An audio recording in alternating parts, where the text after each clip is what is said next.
Good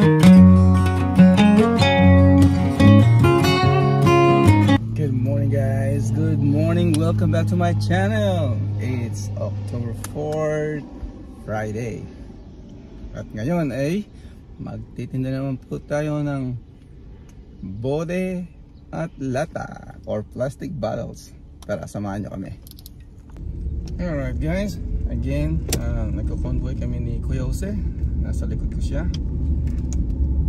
At dadalhin natin itong mga recycled bottles, plastic bottles at lata para ibenta namin at para may konting panggastos si Tang.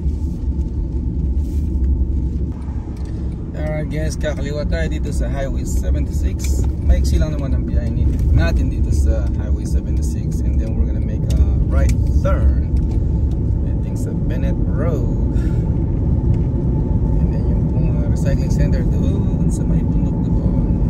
Natatandaan pa ninyo yung previous videos natin. Okay, kakanan na po tayo dito. Yan.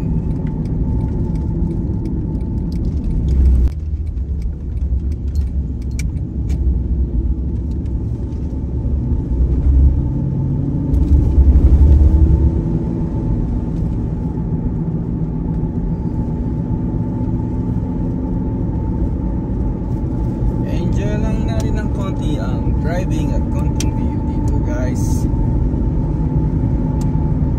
May sila itong trip natin na to. So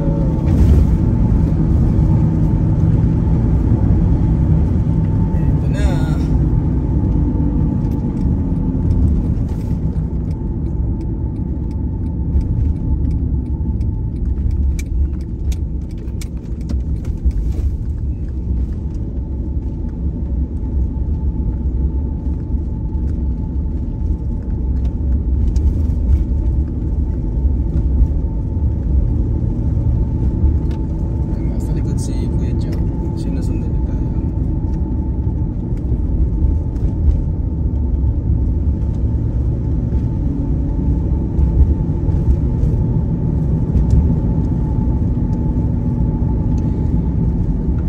Of Peace Abbey.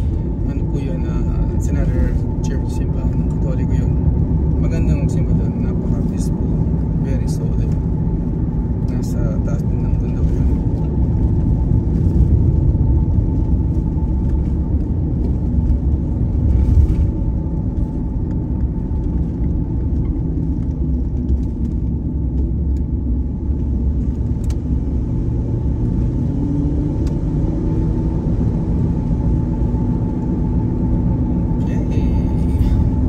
Dito ba? Nakapit na tayo.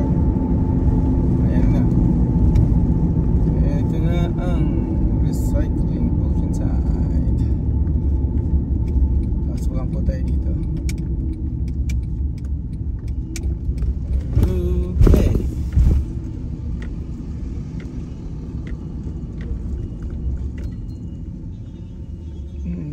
Hanap tayo ng parking natin dito. Mukhang dito kaya, dito. Ayan. Alright, perfect. Sige guys, mag-unload muna kami ng mga recycling bottles. Later ulit.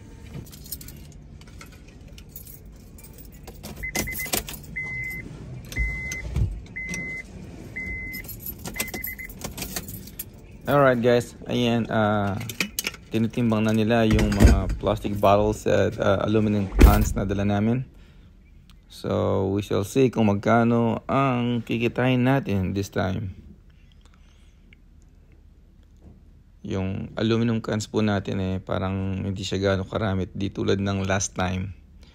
But tingnan natin magkano ang makukuha natin.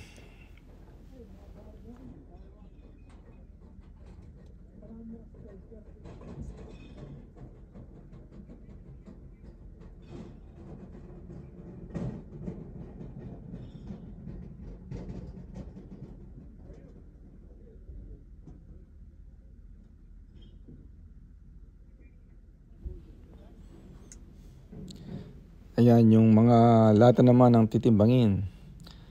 Kung mas marami po yan, mas malaki ang kikitain natin. Kasi mas mahal ang bayad dyan.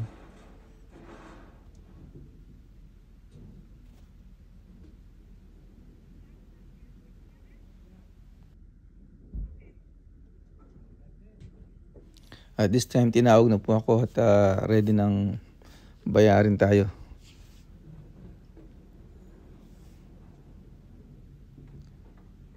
Tapos may ipapasign muna sa akin dyan yung kahera. Kung magkano man yung checking, ano niya sa atin. Ibabayad. Mapit si Kuya Jose. Ayun na.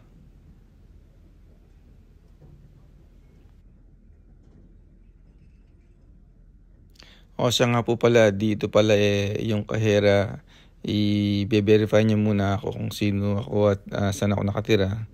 Nung pinakita ko yung ID ko, or actually nung sinabi ko kung anong last name, and then tatlo kaming De Jesus.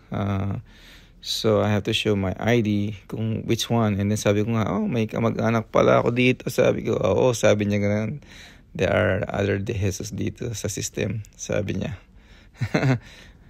Anyways, dito po bali naghihintay lang tayong i-issue niya yung check.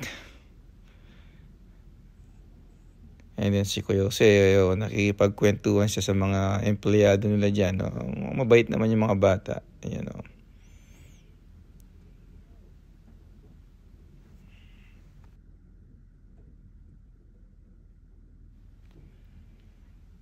Ayan. Kwentuhan sila uli.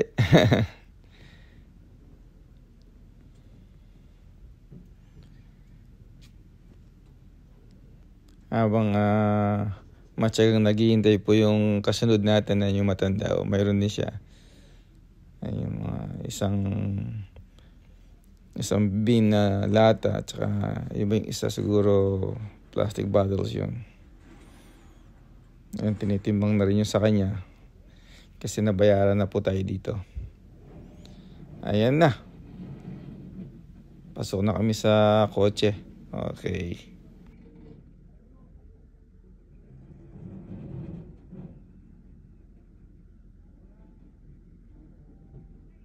Sige, bigit na rin. Muna na ako, dala ako pagkita ko rin. Sige. Alright guys, ito na ang hinihintay natin lahat.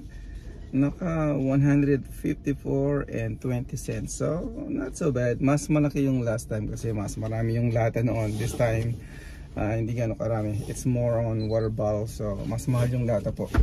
So anyway, dalhin natin sa bank para i-cash out natin and then ibigay natin kay Tang para naman matuwa siya. Kay Ma. Sige, let's go. Okay guys, leaving the recycling center. Let's go.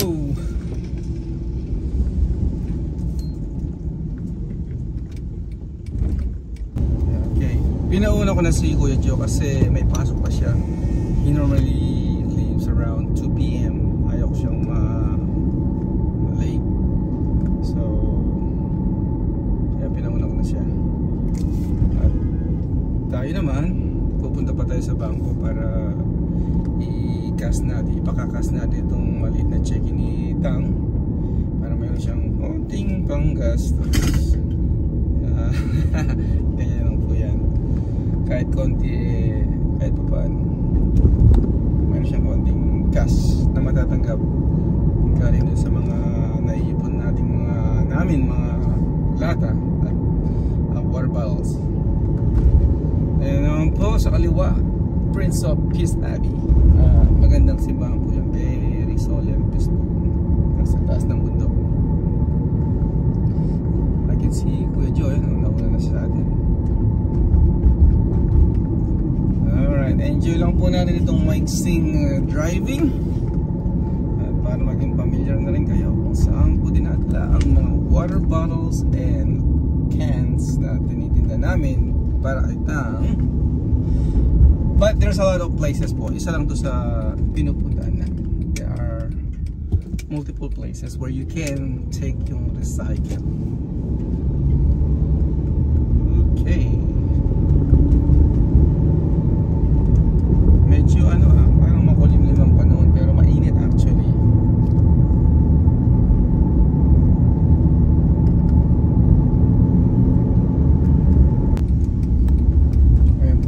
Sa harapan natin at sabi sa kanya umuwi na siya dahil naman ay didiretso pa bangko para i-cash natin yung maliit na cheque para kay Tang.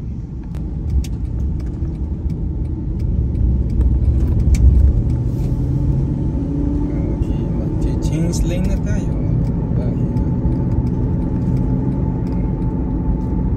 Ito si Kuya Joe. Siya ay uuwi na.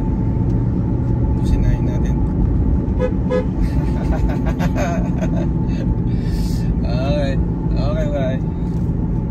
And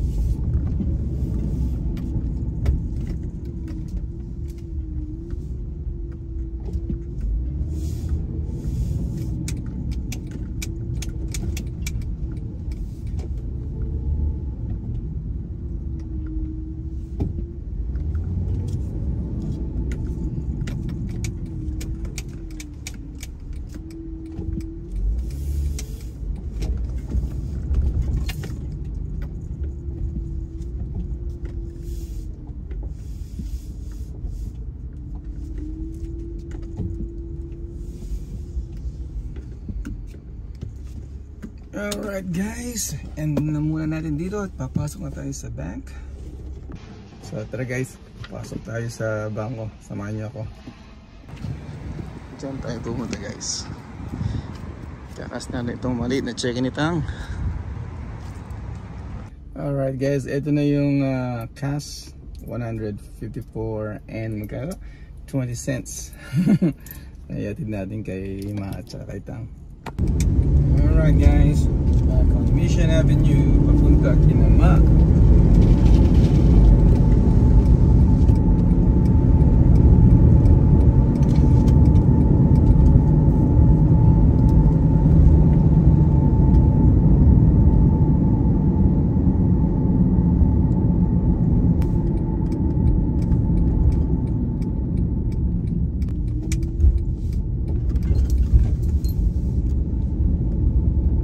Guys, can you see these grapes po yung mga yan? Nasa bakuran lang. Pero parang wala pa ang bunga. Okay. Nandito na tayo. Hello guys, ito na yung napagbentahan nating mga lata. 154 and 20 cents. Ayan si Tang, kumakain. Tsaka si Ma. Nandun din si Ate Dory. Sinong tatanggap? Si Tang o si Ma? Tang. Ito na ayan Naku, matatapon yung 20 cents. Kailangan walang labis, walang kulang yan. Ibibigay din niya kay Ma. Yeah. So, ano mong sasabihin niyo sa pagbenta natin ng mga lata? Thank you. Thank you daw. 250 no? Ay, mali. Sa akin yan. Sandali. Take two guys, mali yung pera ko nabigay ko pala, kaya wala sobra. Ito 154 and 20 cents. Kay Ma na lang kasi binibigay naman ni Tang kay Ma naman ayan. Thank you da. Tang, ano masasabi mo? Salamat. Thank you. Sa ulitin uli. Ipon mo ulit. Sige, okay, bye.